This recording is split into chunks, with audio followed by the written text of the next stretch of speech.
Welcome to the Players Corner. Today we have US Women's National Team member and captain, Ashley Hoffman. Thanks so much for being with us today, Ashley. Yeah, thank you so much for inviting me on. All right, so we're going to start with a fan question. We asked the players if they have any questions. So today we have a question from Madison, who plays for Surge, and she asked, when and why did you start playing? Oh, great question, Maddie.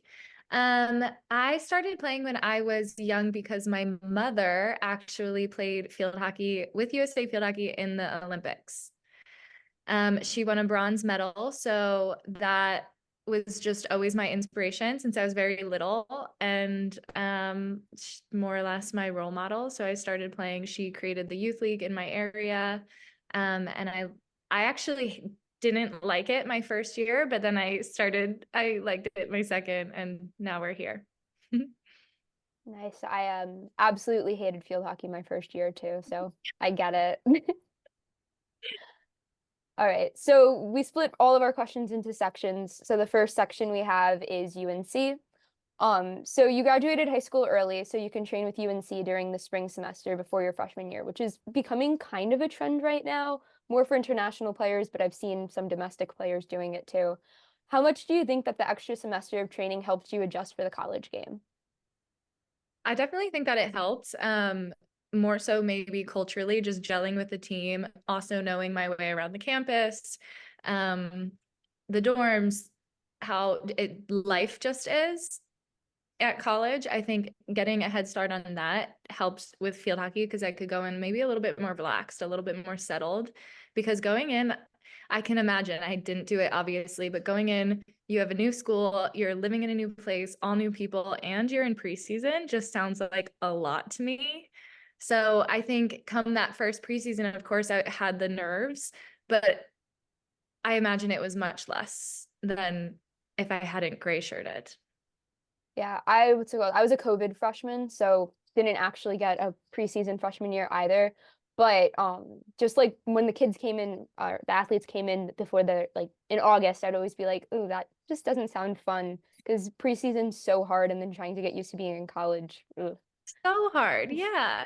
It just seems like a lot, but all of them are super tough and go through it. And yeah, I'm happy I gray shirted it. So you played at North Carolina under Karen Shelton. What was it like playing under her, and what did you learn most from her during your time there? Playing under Coach Shelton, I can now call her Karen since I graduated. But I still call her Coach Shelton. Playing under her was great. I mean, she was a legend in the hockey and still is in the hockey worlds in America. And I think she was really like the cultural architect when I was there for the team in terms of hard work, determination, focus. So I think she really headed that in me, as did my mom growing up. But she really supported us going and playing with the US pipeline. And I'm very, very thankful for that because obviously I was on the U21 team and then made the national team my sophomore year. So she was super supportive with when I had to leave and go play on tours or uh, I think a couple preseasons I came late because of national team stuff. So just having her support around that was huge. And then just playing under her was a joy. She's your freshman year. She's kind of intimidating, a tough woman. She's your head coach. And then it's just seeing every single year it become a little bit more your friend. And by your senior year, it's like so cozy. So I think that was just awesome experience with her. Awesome. So also at North Carolina, there's a lot, not just American players, but you have a lot of players who may come from the Netherlands, Germany, etc. What about playing with players from different countries and like that kind of international level? How did that help you kind of transition to the international game? I loved playing with my international teammates. Not only do they give such a different perspective culturally, off the field, but also, yeah, like you're saying, their playing style is so different. They add an extra technical precision to your practices and really push the tempo. In my experience at UNC, they did. We had amazing foreigners, Malene Everett, Ava Vantahook, Hannah Griggs. So I loved my foreigners. And then Ava actually was my freshman roommate. And then we ended up living all 4 years together. And after I graduated, I went, and she's partially the reason why I played in the Netherlands. So we lived together in the Netherlands and played at HDM for 3 years together. And she's still one of my best friends. So I'm super thankful again that they bring in these foreigners and we get to create friends from all over the world. I appreciate you brought up Ava Vantahook, because when she was at Carolina, I loved watching her. Her in the midfield and her stick work was just like, I was like, oh my gosh, this girl is so good. Like, I'm so Yes. impressed with her. Her hands are so fast and she's so creative. It's just a joy to watch her play. Alrighty, so now we're gonna move into it's kind of more like ACL / your international experience than the way I have it worded. But back in 2021, you unfortunately tore your ACL as a fellow knee injury girly. Yes. Ugh, hate it. But you made an ACL advice Google Doc. Was there anything on, like, what did you find to be like kind of the most helpful advice that you received from the Google Doc? Geez, it's been a while since I've looked at it. I remember one of the pieces of advice which I loved was you can still dance with your arms or something like that. So even just like that lighthearted advice that puts in perspective that you can your life isn't over. Like you can still have so much fun and so much joy every single day of your recovery if you look for it.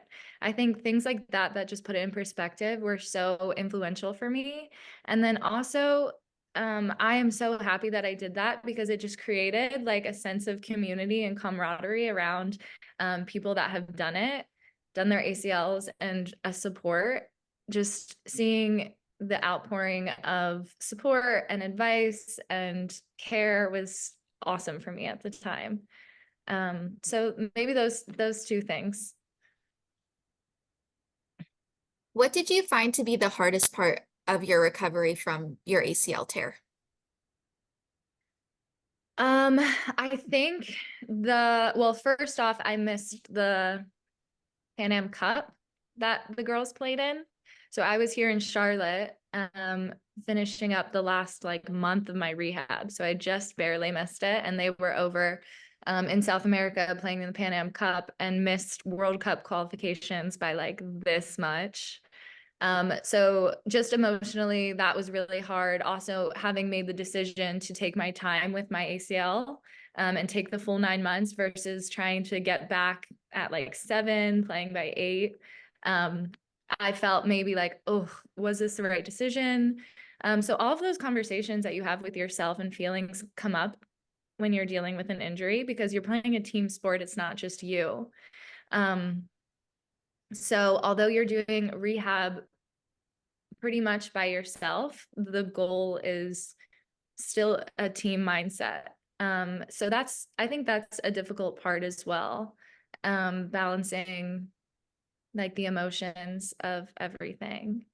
That's pretty vague, everything. But if you've gone through an injury, it's like up and down and all around with your emotions every day. So continuing to recover and do what you need to do despite that emotional kind of battle and just being disciplined to just keep going is hard. But then after you're done, you're like, I'm so proud of having finished this. Okay. So I think you kind of touched on it already, but so I watch a lot of soccer, like women's soccer, and for women's soccer, because of the way the leagues are set up, there's kind of this community where, you know, the American team knows the England team and everything like that. Do you think in field hockey, there's kind of the same environment where like the American team will know like the Argentinian team, or is everyone kind of to themselves? I think America gets like a little taste of international field hockey world, which having played abroad in Europe, where field hockey, all the countries are very close together. There's a lot of foreigners that go and play in the Netherlands. You meet a lot of people. I've seen how close knit, how fun, how small the field hockey world is, having done that. And I think in America, we get it a little bit through the junior programs and just seeing the same girls in the same tournaments or different tournaments, aging up with all of the same players. So just in recruiting, I would know who Lily Owsley is from purely recruiting because she's a threat for England. But now I lived with her. So it's just on a different level when you go and play abroad. The field hockey world comes to you and you get to be a part of it way more than most Americans see or feel. And I think that could help grow the game in America as well if we plug ourselves in a little bit more into the world hockey scene. And social media has helped with that, which is exciting. Halfway through your recovery, you decided to go back to the Netherlands to finish it out. What type of impact do you believe that decision made for you? So I tore my ACL on the second year that I was over there. And had we qualified for the World Cup, I probably would have made a different decision, but I ended up staying a third year. And I value those years so incredibly much on all levels. I think I learned a lot on the field hockey field from playing at that fast pace every Sunday afternoon. Also just as a person, seeing a different culture, a way of being, a way of living, a way of thinking has just been influential in my life. So I'm super happy and proud that I made the decision to go even after my ACL and do a third season. And also at the same time, super thankful for the team and the staff for supporting me and also keeping me connected and staying connected with me while I was over there. So I think that speaks a lot to our culture. We have some players in college, we have some players abroad, and to be able to keep them feeling part of the team, yeah, is important. And I am so thankful for my team for doing that. From playing overseas, do you think that there's any thing that you learned that specifically helped how am I wording this? Sorry. That specifically impacted your skill level or your hockey IQ? Yeah, definitely. Because I went after college. So I think playing at the pace that they play at alone, kind of just sink or swim, you're gonna learn how to play at that pace, which is an international pace in the league over there. And then also just tactically, the way they think about things, the way they move just so intuitively as well, taught me a lot. And showed me a lot of where we in America can grow. I did some youth coaching over there, and the coaching that they get when they're tiny little humans is so good. So it's really hard to replicate what they have. But it was very cool to see and be a part of, and I definitely want to bring some of that back here. From your time in the Netherlands, do you have a favorite experience or story to share?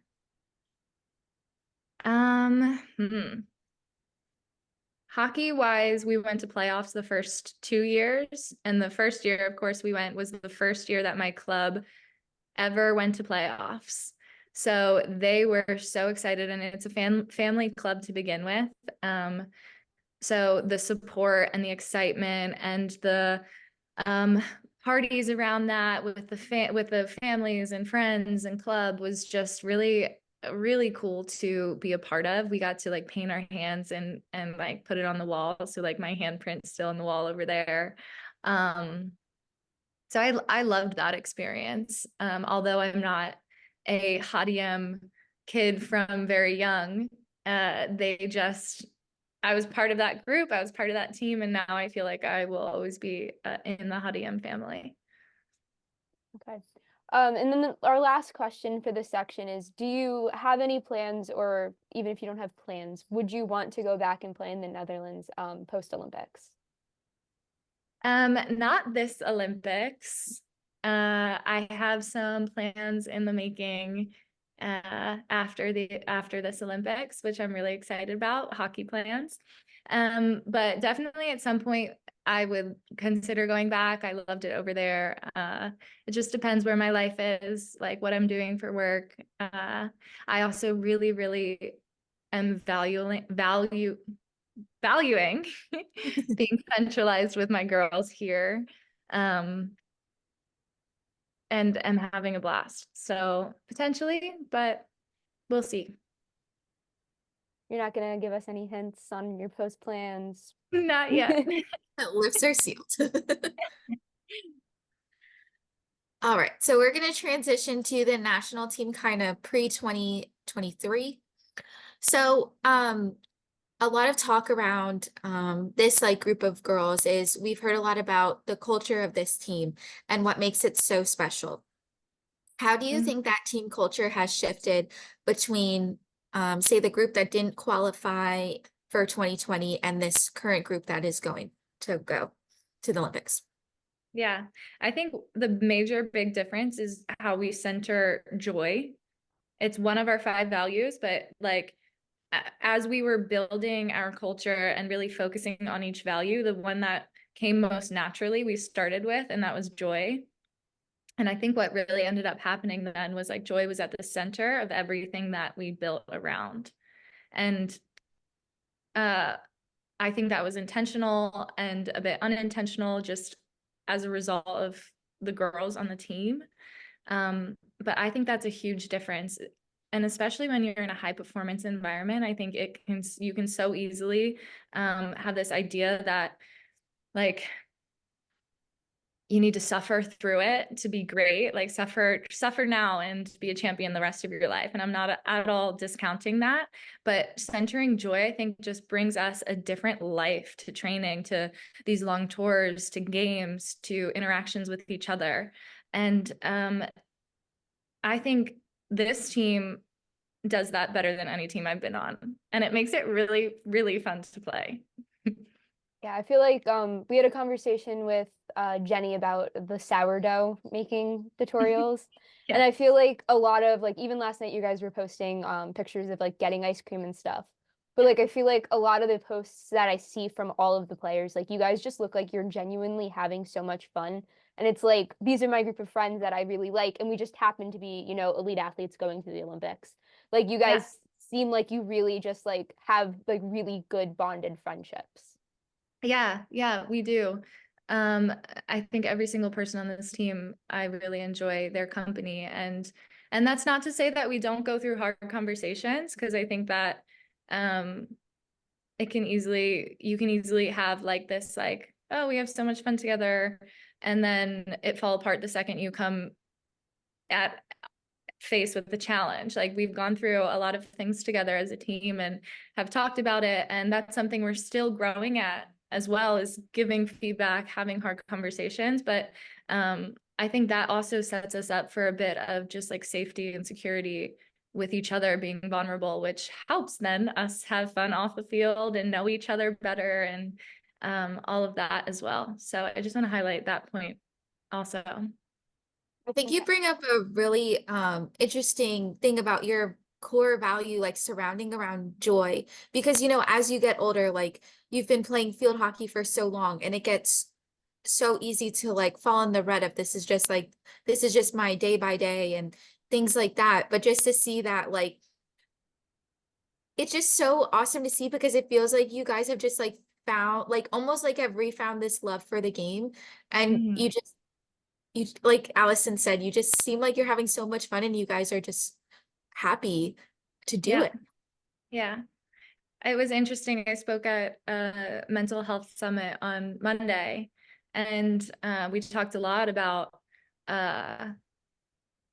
like the grind, and like how do you know, like how do you get through the grind of it all, and mental health strategies. And I think that's a huge topic around sport, is like the grind and the suffering, and like how do we like what are the tools to like get us through. And absolutely, but also I think just looking at like how do we make it sustainable. And that's a huge part of our like, as we built this culture, a question that we ask all the time within ourselves is, yeah, we're going to do really hard things. But yeah, it needs to be sustainable. Also for America hockey, I think that's super important, is this player retention piece that we really hope to push the needle on. And I think too,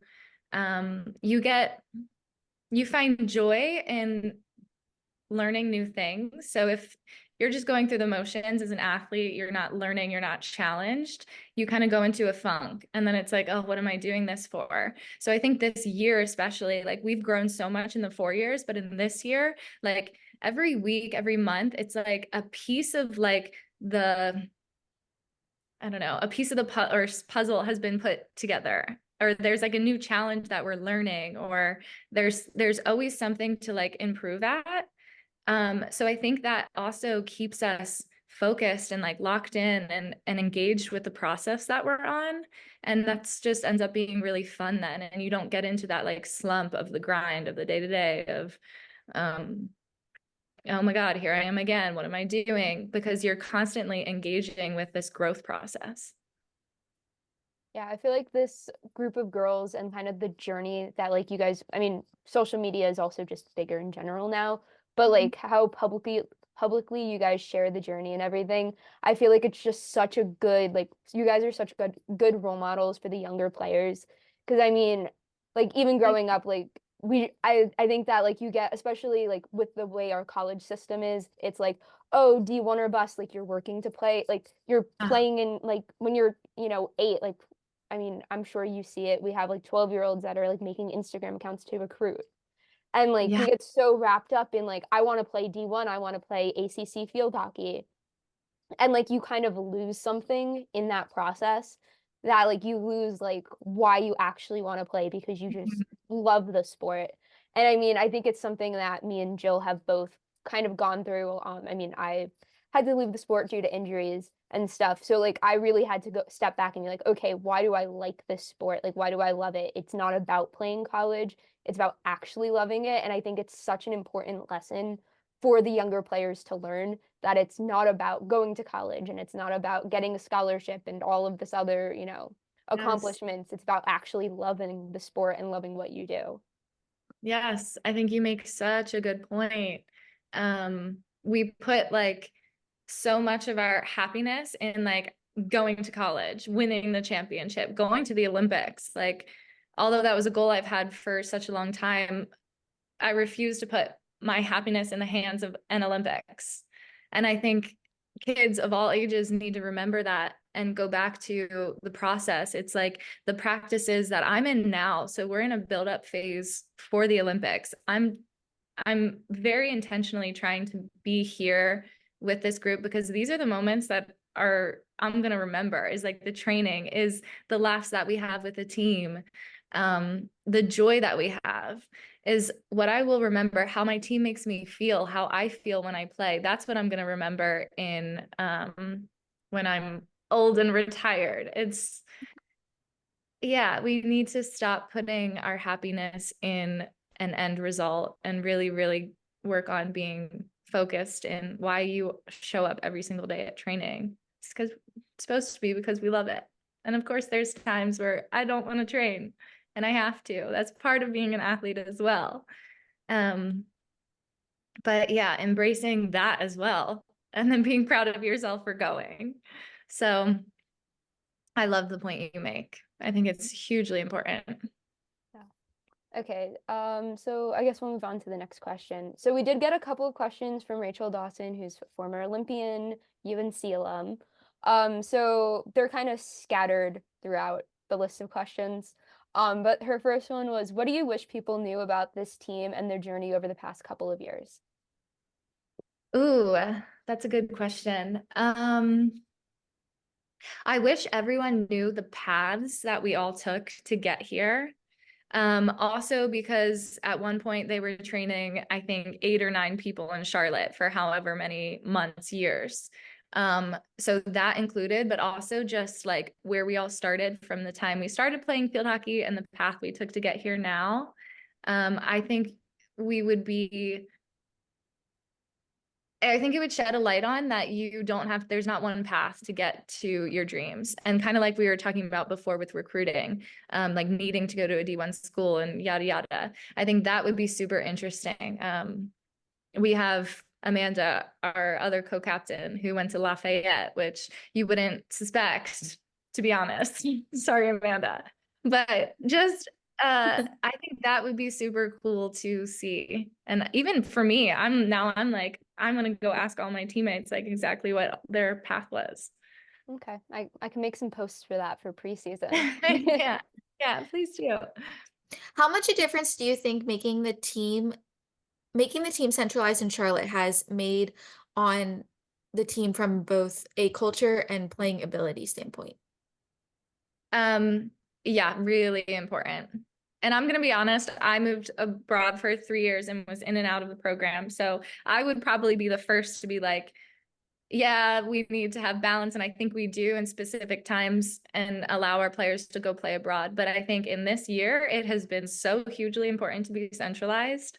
And the off-field connections that you get with people, the conversations that you're having about the press at breakfast, the inside jokes, the I don't know, your friendships. I think all of that goes onto the field. And I know for myself, like having gotten to know my teammates better has made us play better.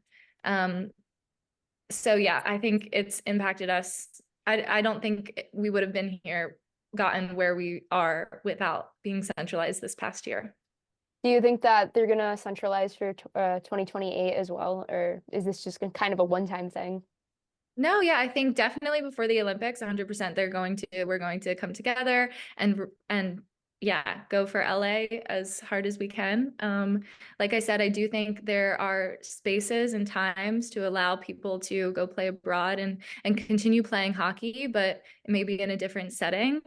But I can definitely, and am so excited for another Olympic buildup in some years. Earlier, you said your mom inspired you to start playing field hockey because she was on the Olympic team. Is there anybody else that you would say that has inspired you or you view as a field hockey role model? Yeah, it's funny you had mentioned Rachel Dawson asking a question, and I think she was a big player on the team when I was in my formative field hockey years. So of course I would say her, and specifically we had this interaction when I'd like to say a sophomore in high school, and they pulled me up to try out with the U21 team. And earlier I said sink or swim in Holland. I sank so much in this, I don't know, the high performance tryout tournament or whatever it was called at the time. But the national team girls had to play on the different teams. But we were just playing as a U21 group. And I remember playing against her and I made a tackle against her at like the top of the circle. And like, I can just still vividly see it. And I'm like so proud of that moment. And she like found me on the Old Dominion campus at some point after that. We ran into each other and just like laughed about it. And then she was like, yeah, I'm 10 years older than you. How crazy. And I was just sitting there like, oh my God, like in awe a little bit. So yeah, and just that's a fun story, I think, that has stuck with me.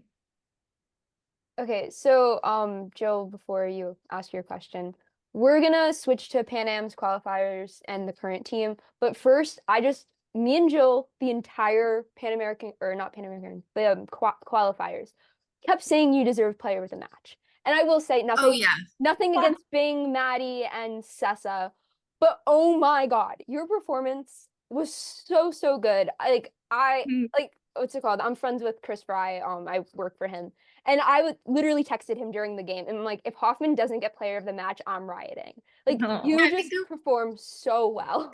There was a couple of times where like, okay, it's gonna be Hoffman this time. It's definitely, it has to be. And then it was like, nope. And it's like, Oh. Yeah, like if you go scroll back far enough on on my Twitter, it's probably on there to like put Hoffman on player. And then I was like, okay, like Zimmer's a great choice. Zimmer did great too. Like no offense to her, but like you just, oh my God, you just played so well and you played so level-headed in such a stressful environment that like it was just so impressive. So I just had to put that out there. Oh, thank you guys so much. So incredibly much. That's really sweet to say. Yeah. I don't know what to say really, Yeah, but thank that's you. just me fangirling. Don't mind Yeah, me. sorry, we just had to do it a little bit. It was gonna come out at some point. Yeah, absolutely. Okay. So as Allison said, Pan Am's qualifier and kind of the current team. So when you were at UNC, you minored in education. How do you think having that as a background impacts your ability when it comes to captaining the team? That's a word. Um, I think my college experience, the education side of it, definitely plays a role in just how I am, which then translates to how I lead. Like I came from a very small town in Pennsylvania, and then went to college far away and ended up I majored in sociology and minored in education.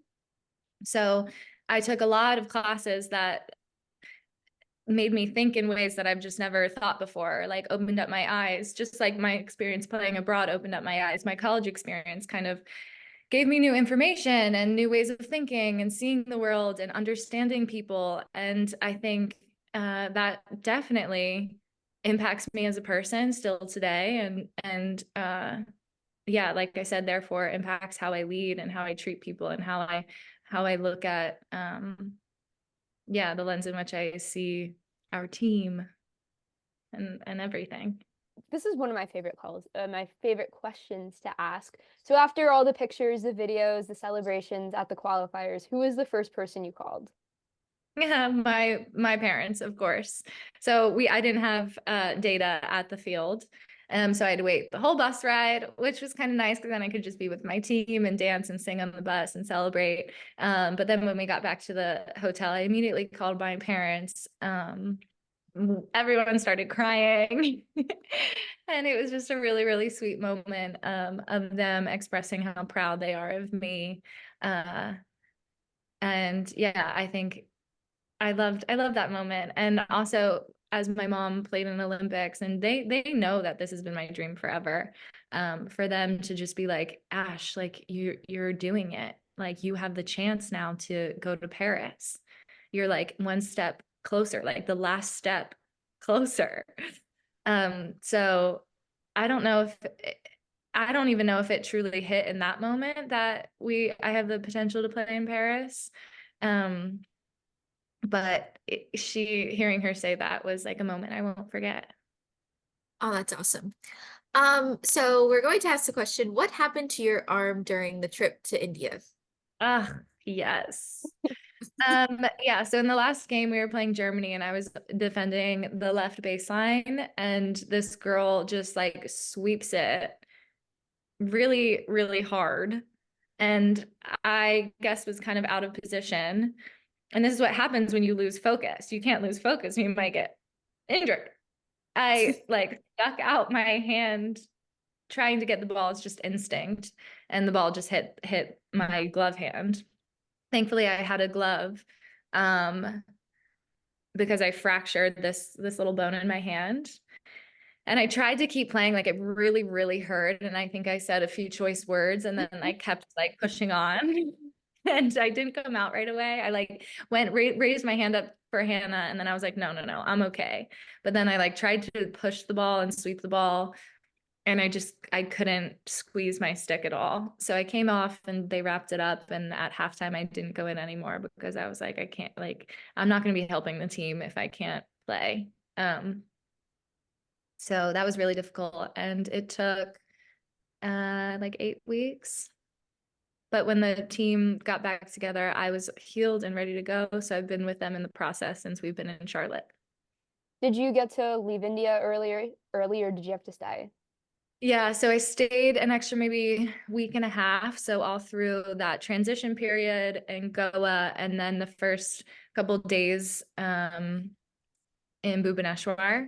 which Bhubaneswar was a crazy experience because that's where we didn't qualify in 2019. So being back there was just like, ugh, weird. It's like full circle moment. So I'm very happy that we qualified, of course, but also because having had to go there, if we didn't, would have been like extremely difficult. But yeah, then after that, I went home early. I stayed in Charlotte for a week and trained. And then after a week here, I could go see my family. And I watched the Pro League games with my family. Actually, I have a sidetrack question. Do you guys get watch hockey for free? Like, do you guys get a discount or something because like your family, like you're on the team? I don't think so. Interesting. Okay. Yeah, I don't think so. I could be wrong, but I really, yeah, no, I think I pay for it. Okay. Yeah, because the what's it called? They're like, I mean, I have so many issues with watch hockey. Once again, just check out my Twitter. But like it's just so overpriced for like no reason for like especially for like the indoor World Cup was so or Pan Americans was so overpriced. So I was like, I feel like they should give the athletes a discount or a free account, but Right. Maybe make it more accessible. I mean, for America, probably like what percentage of non-family members are watching? Yeah. Yeah, true. Very true. I think there's so many strides to go in terms of hockey viewership and accessibility that I hope these are conversations they're having. Okay.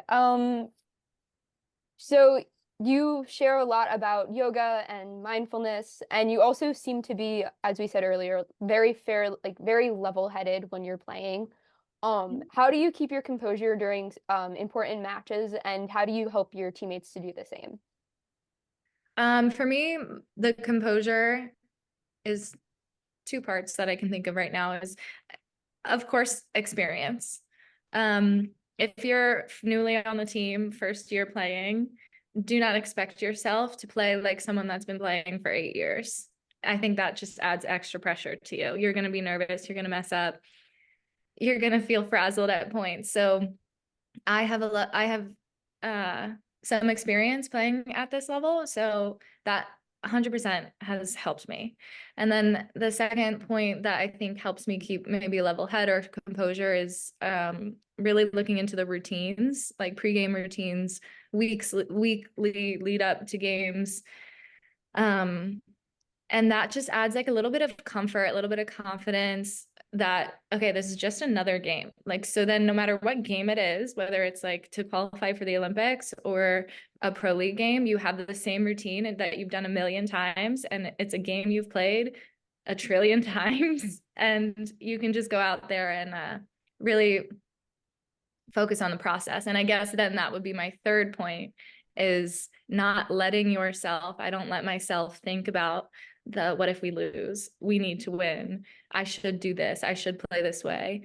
All these outcome things that just kind of like stress you out. If I'm in the future, that makes me anxious. So I force myself to the present moment, do my routines like I do every game. And then usually it's okay. And if it's not, then I have to accept that and deal with it in the moment. This is another question from Rachel Dawson. What does living your team values look like on a daily basis at training? Ooh, I think, okay, let's start with joy. Showing up, I think it's super interesting when we show up together. It's always like very cozy in the locker room, like, hi, how was your morning? Like talking about all types of stuff and weird stuff too, like nothing's off limits. And I think then we go into soccer circle, which is really fun. We're playing music. So maybe if you come and view our team before practice, you're thinking like, okay, where's the focus? Where's the like grit? Like what's going on? But I think that's how our team plays best is under a level of like playfulness and joy. And then we know that when we step onto the field, then that joy might look different.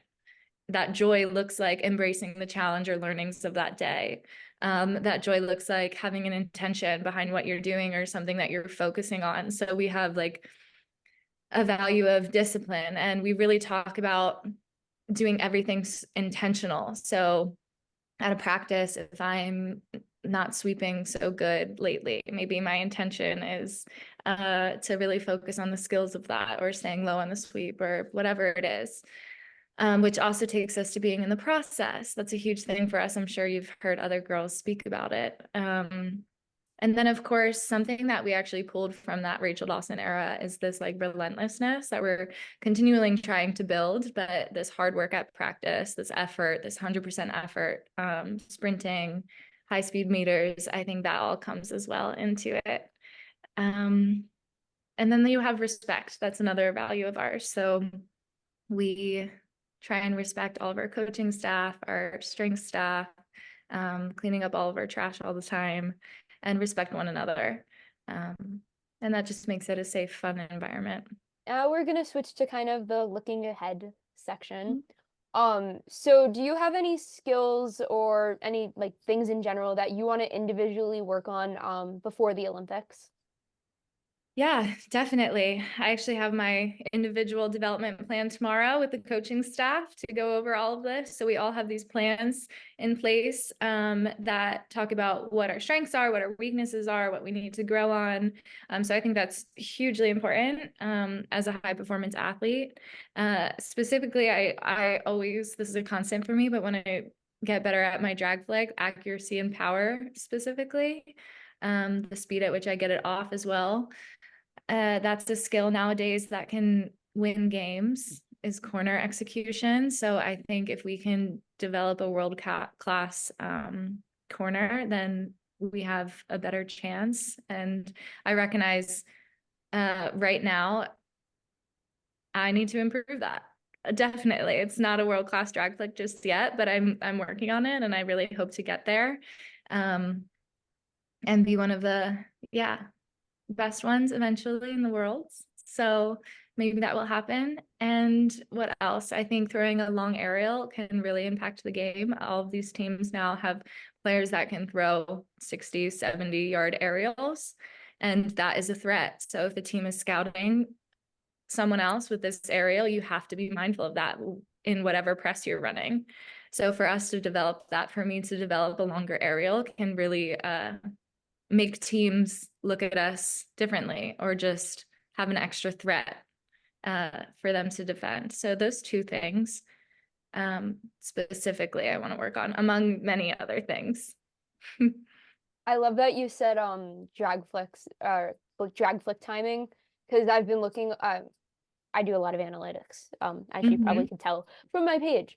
But one thing that I looked at recently was like this time from like ball insert to the trap, and then like, and the correlations between like scoring and like how fast you take it is crazy. And it's not something I ever really thought of, because like, yeah, like when you do a sweeper hit or something, the fly is gonna come out and stuff. But like on a drag flick, you don't think of it as much, because like if it's gonna hit the fly, it's probably gonna just be another corner.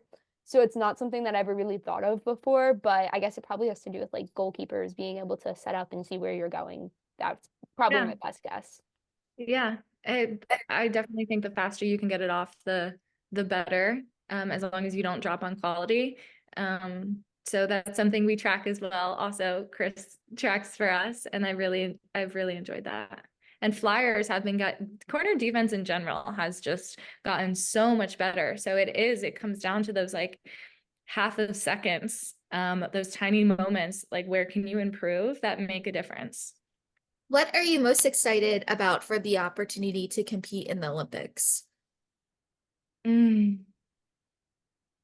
love playing in big games, and I think it's so much fun. Like I love to get into that flow state, although it's not guaranteed. We try really hard to make sure we get there. But just that feeling of playing in a high pressure game with the teams, like being on a team that I love so much, all the girls, that excites me so much. High pressure game, team that I'm really connected to. And yeah, the ability to try and get in that like really fun flow state while I do it. Yeah, I'm just really excited for that. do you like feed off of the noise, or do you just kind of tune it out? I think pregame I feed off the energy of the stadium. And it's something that someone said in the mental health summit on Monday. They were like, one of their coaches commented because they would get really, really hype on the music, like almost to the level of like too hype and like crazy. And her coach had said to her, the environment will provide you with the stimulus to get you ready for the game. You don't always need to overhype yourself.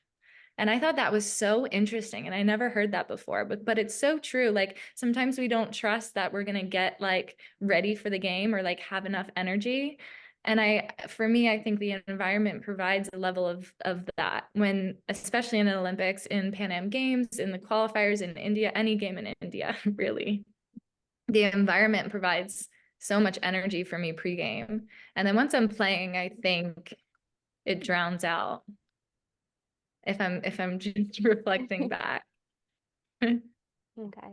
And then kind of the last question of this section, how can we continue to grow the game in the United States? The age-old question. Um, it's funny because I just got off a call with the foundation members and some of my teammates who have done a great, excellent job of trying to connect with them and ask like, what can we do to help?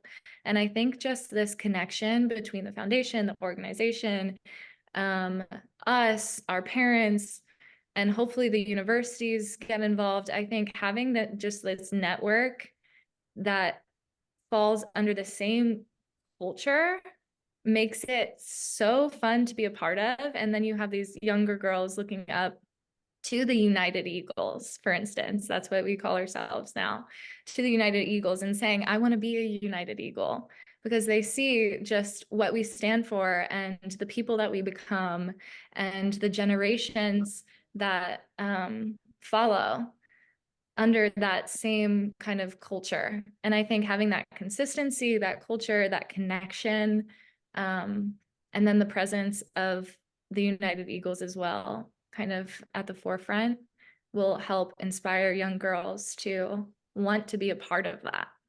Is it Asana athlete? Yeah, the Asana athlete. Asana athlete? Okay. Could you tell us a little bit about your brand and maybe an elevator pitch to listeners on why they should follow? Yes. So the Asana Athlete is something I created where I get to share what I learned. So yoga, mindfulness, somatics, which somatics is just working with the body and connection between mind and body. So that incorporates breath work. So just things that I'm really passionate about sharing. And as an athlete, I think it's very easy to numb your body and treat it as a machine to do what you want. And if it isn't doing what you want, you're upset with it, versus something that you can kind of co-create with and work with in order to get you further.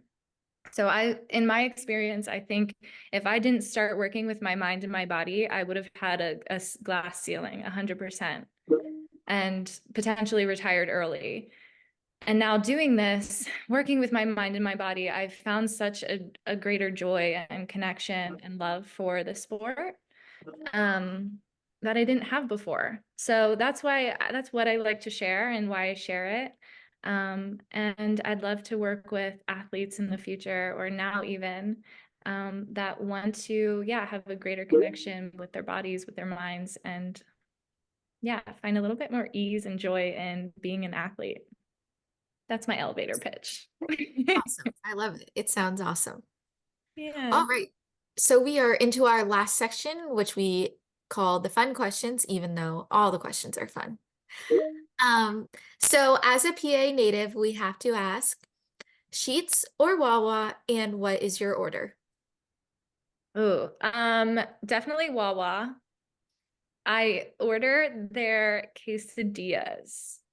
I really like it. If I'm traveling from Charlotte home to Pennsylvania, and I like stuff it, and it's so cheesy. Like it's one of those things you pull and the cheese is just like, definitely. Nice. Yeah, what's it called? We've only got one sheet so far. Everyone else was Wawa. That doesn't surprise me. Although I gotta say, Sessa's ice water was the weirdest order from Wawa. Something about an ice water though, like I mean, like ice I water is can't- great, yeah. but it was just a little random. Yeah, yeah, definitely. All right. So our next question is, who's your favorite person to room with? Yeah, I roomed with Kelsey Bing in the Pan Am Games, and I really enjoyed it. Like she has this sarcastic humor that makes everything a bit lighter. And she also works a lot, so I kind of like my alone time as well. So she was like in the living room working, and then I could like be chilling in the room, like doing my courses, doing yoga, doing whatever. So that dynamic kind of was nice. And we both played defense, so having that connection with her throughout the tournament was really cool. Do you have any game day superstitions? No. And that's such a boring answer, but I don't like to do that to myself. Like I don't like to think I need something in order to play, if that makes sense. Yeah. I'm a big Got it. lucky sock hater. Oh yeah. So I'm okay with that answer. I hate the lucky socks so much. Yeah, yeah. No, But I even like some girls really like always comment on that my hair is always different. Like some days it'll be in a bun, some days a braid, a low bun. And they're like, how do you do that? And I'm just like, it's just like what I'm feeling in the day. do you okay, what's your favorite book? It could be of all time or like recently read. Ugh, my favorite book. Um,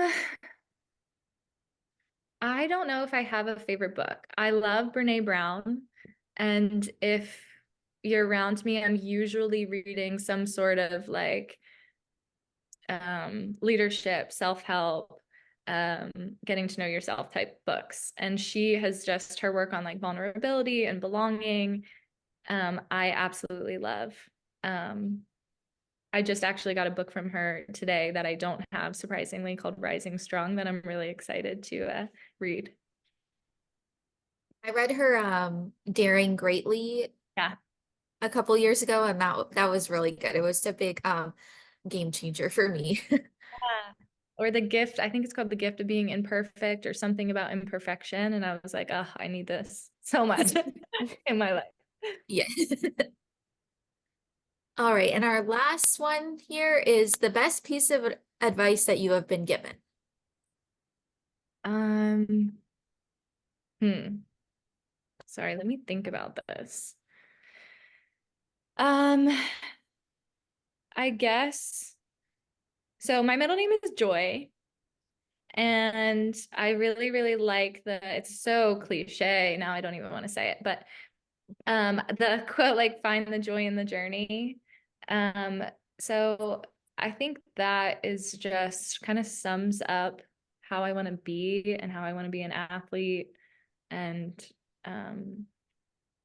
is a great piece of advice if you actually kind of like sink your teeth into it and think about what that means for you and think about what joy means for you. And yeah, and in doing that, I think I've grown a lot, because as an athlete, I was at one point that athlete that constantly was focused on the outcome and constantly trying to be perfect and wanting the D1 school, the national championship and everything. And yeah, if you're not enjoying what you're doing in the in-betweens, it's, in my opinion, not worth it. So yeah. I love that. That was really good. Yeah, yeah. All right, so that does it for us. We'll head into the post show. Thank you so much, Ashley, for joining us. Everyone go give her a follow on her Instagram. We'll have both of the Instagrams linked down below. Yes. Thank you so much for having me. This conversation was really, really fun. And yeah, I'll see you on social media, hopefully in person at some point. Hopefully. Big hugs from me. All right, so welcome to the post show. Me and Jill did record an actual post show, but for whatever reason, the file's corrupted on my computer, so I can't get it to actually work. So we're just gonna make this like nice, quick, and sweet because there's a couple of updates, and then also we have to thank our sponsors. So first, we're now we're changing the name of the show to the Players Corner. This is mostly because USA Field Hockey asked us to. I think it has something to do with their marketing campaign. So we're going to be calling it the Players Corner from now on, which is kind of what we were planning on naming the show once we got into August, and it was no longer the USA team, it was NCAA team. So just changing it. So if you see us calling it the Players Corner, that's what it is from now on. As always, we'd like to thank Skills Machine for sponsoring us. Skills Machine is a fun training device with 18 different skill challenges. You can learn more about it and see see videos at skillsmachine.com. And if you want $40 off, you can use code FLY40 to get a discount on Skills Machine. Our post show this week was mostly talking about Mackenzie Alessi's hiring at St. Francis, which I'll add into the post show next week. We'll re-record that. But basically thoughts are we're both really excited. St. Francis is an NEC team, so we love NEC teams making big moves here, obviously, as a former NEC kid. And then our games of the week, my game of the week was UNC versus UVA, which is today at noon. Today's Sunday. So definitely going to be a good game. Those two teams have played each other a bunch. Went kind of back and forth during the regular season. They saw each other in ACC and NCAA tournament play. So really excited to see those two teams back against each other. And then Jill's game of the week was the Michigan versus Ohio State game, which is also today at 11:45 during Michigan's field hockey palooza thing, where they have like it's Michigan, Ohio State, Michigan State, and Kent State. So a bunch of hockey happening for the Midwest teams. So that's always really exciting.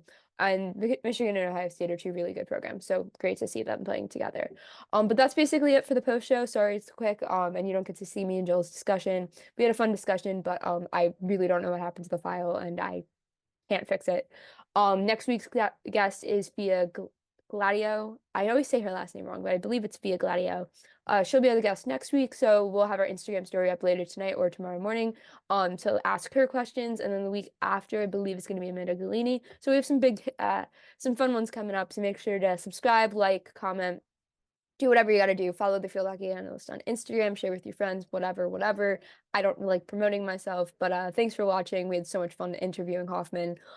This was like a dream come true for me. I cut out most of me fangirling, but I fangirled like the entire time because Hoffman's someone I've like looked up to as a player for a very long time. I watched her play at UNC national team and everything. So this was like, little check on the bucket list. So thanks so much to Hoffman for joining us this week. I had so much fun. But I'll see you guys next week. Bye.